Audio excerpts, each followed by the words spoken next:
Hello, my fellow fallible human. Welcome to the Red Roof Recovery Show.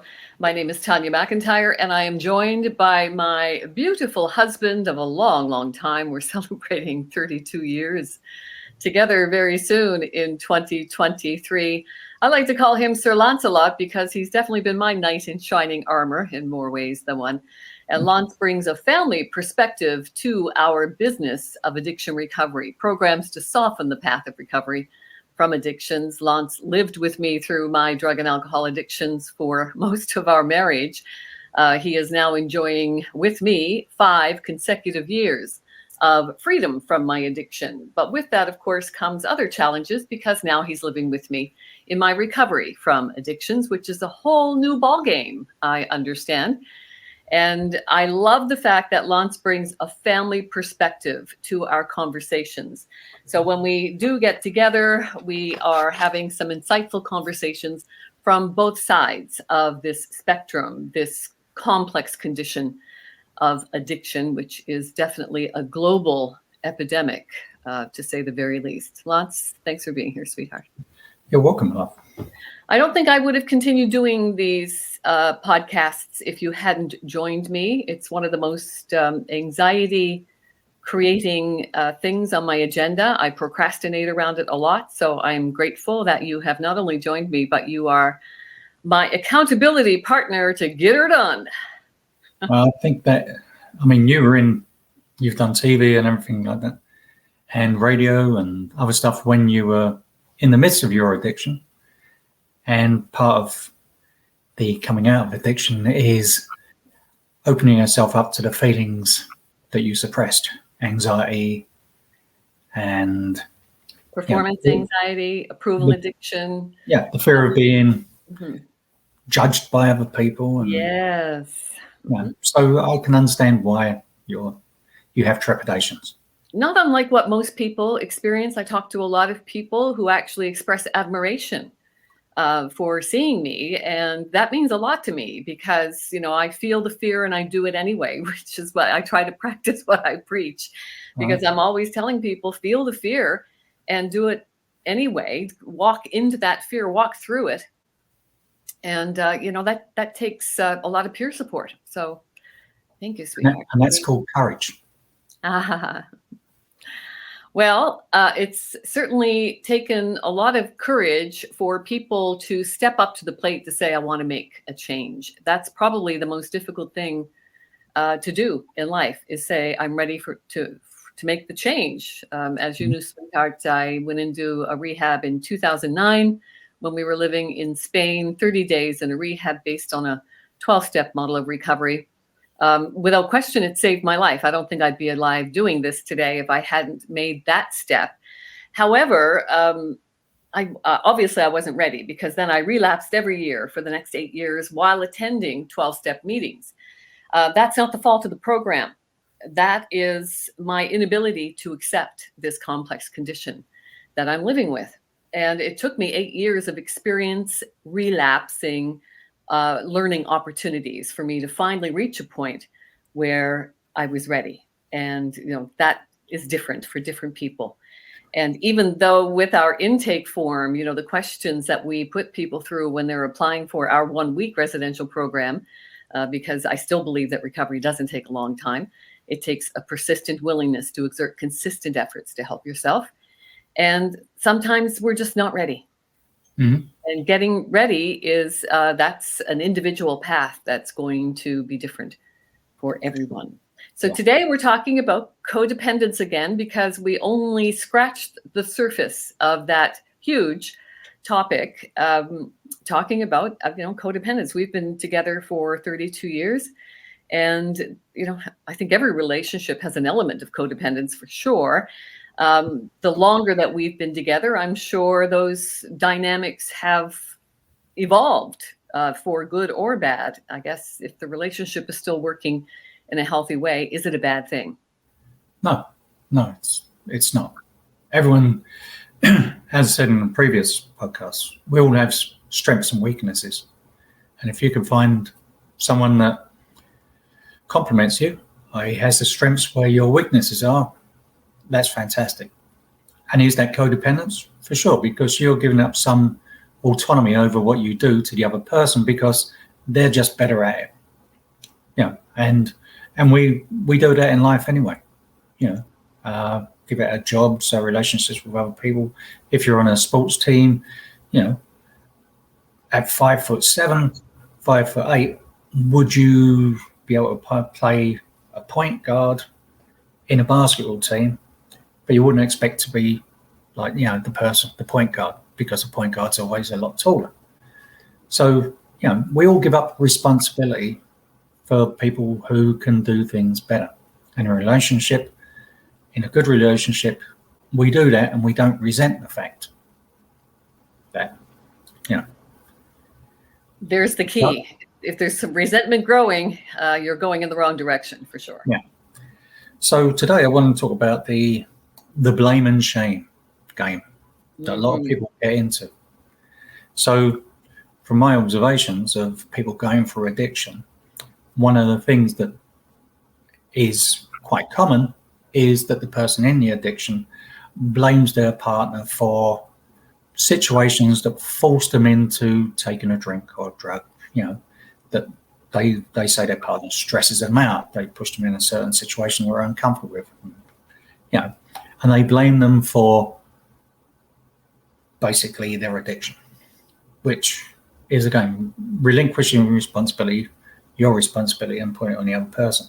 And from the support person, there's a tendency to blame and shame the other person. And we try and shame the person with addiction into giving up because it doesn't fit with our view of what our relationship should be. You're doing this, and you should stop. The shoulding thing, and putting yourself, yes, yeah, and anything that happens if we lose friends, we don't have enough money, then we blame the other person for their addiction, for using our money, people walking away from our friendships because of what you're doing. And we put the emphasis on the person with the addiction and blame them for everything that's happening in our life, which again is relinquishing our responsibility to the other person. Mm-hmm. So what tools do you think we can use to stop the blaming and shaming? That's a really good question, sweetheart, because, I certainly fell into that in my addiction, especially when we went to Spain, because I had my expectations set for something that didn't materialize. So I used that as a springboard to go deeper into my addiction. So that was my excuse, definitely. And a lot of blaming going on there for me because, then I go through that other rabbit hole of this wouldn't have happened if you hadn't brought us there, right? And which is absolutely ridiculous. It was a wonderful opportunity that we both embraced because it was an opportunity to become semi-retired in a beautiful climate. We had dreamed of retiring in a tropical climate because I love to be warm. So, we went with all the right expectations. And of course, yours came to fruition. Mine did not because of bureaucracy and a multitude of other things. So I used that definitely as a spiral downward. And that was a good thing. I think if that hadn't happened, I wouldn't have reached what we refer to. And I really dislike the term rock bottom because, the rock bottom was actually a springboard for me to make a change, even if it was just scratching the surface of a change. It propelled me into making some kind of a change, reaching out for help to say, I need some help. I can't do this alone.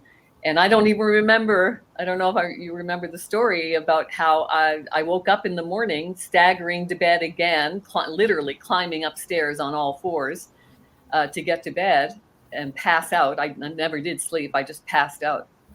And in the morning, when I woke up with a hangover, as I always did, and I was having my first drink of the day, vodka and orange juice, because I would appease myself with the orange juice, justifying that it was okay to have it in the morning. And I got this call from Anthony. He said, "Hi, Tanya, it's Anthony from Serenity House. How can I help?" And I had no idea who he was. And apparently I had sent him an email the night before, reaching out to Serenity House just outside of Seville in Spain. to check into a 30-day rehab. So that's how my journey began in 2009. And it's still unfolding and evolving. You know, Mm-hmm. as I said, I'm going to be celebrating 5 consecutive years of freedom from addictions. But it took me 8 years of relapsing every year to get there. So it is Okay. definitely. So And now, I've got another rabbit hole. Sorry. yeah, from that point to this point, 8 years later, with all you've learned, and as you say, you blame the situation, you blame me because it was, I did plant the idea and I did push the idea of,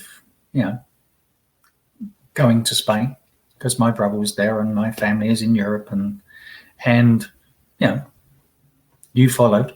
So I can understand the blame and all that stuff, but you use that to propel your addiction. Exactly. That was my springboard, right? So my rock bottom was a springboard, as I think most people who you talk to who have hit that rock bottom, they say the same thing. It was a springboard for me to make the change. Even if it didn't happen right away, it was the beginning of a change.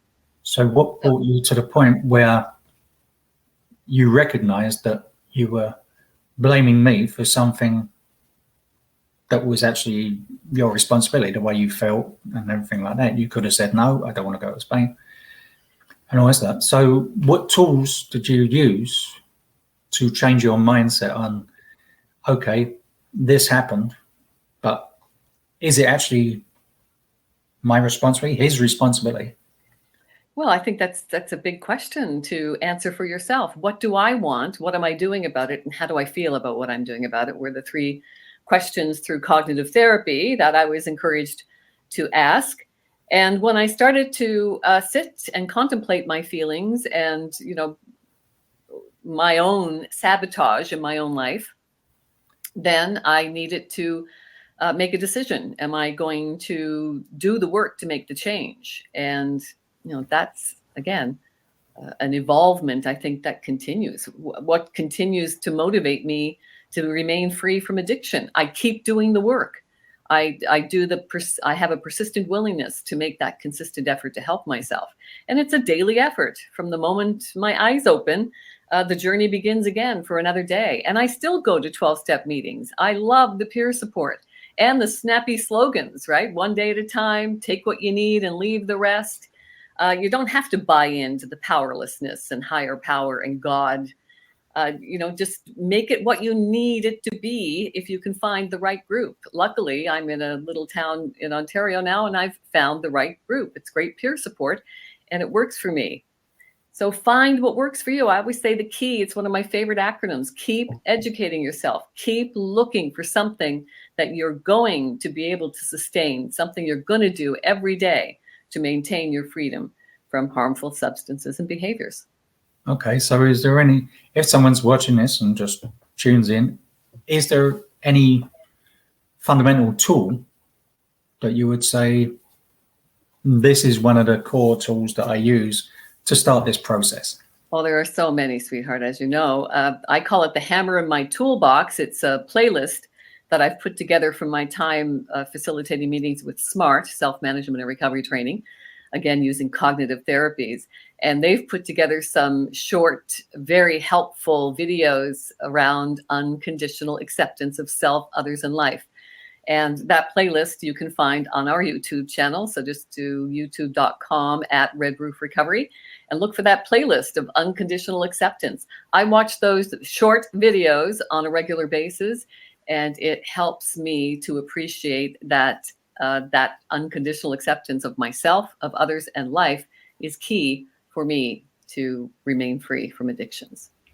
And I think also it helps people who are living with people with addiction to do the same thing, to look at themselves and realize that, we have a choice. We can participate and blame the other person for our life, and because they're doing this, our life is not what we want, or we can accept that we can, what is it you say? Accept it, Change it, or leave it. If you can't accept it, change it. If you can't change it, leave it. There you go. Like the Buddha said that 2,500 years ago.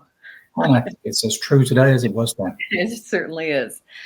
So thanks for being here, sweetheart. And thank you for hanging out with us for a few minutes of your day. Remember, there is great power in knowing that the only thing we can control in life is ourselves. And let's remember to be gentle with ourselves. A nice, healthy discipline, but still be gentle with ourselves. Our inner child can always use a little bit more love. May the force be with you. And remember, you are the force.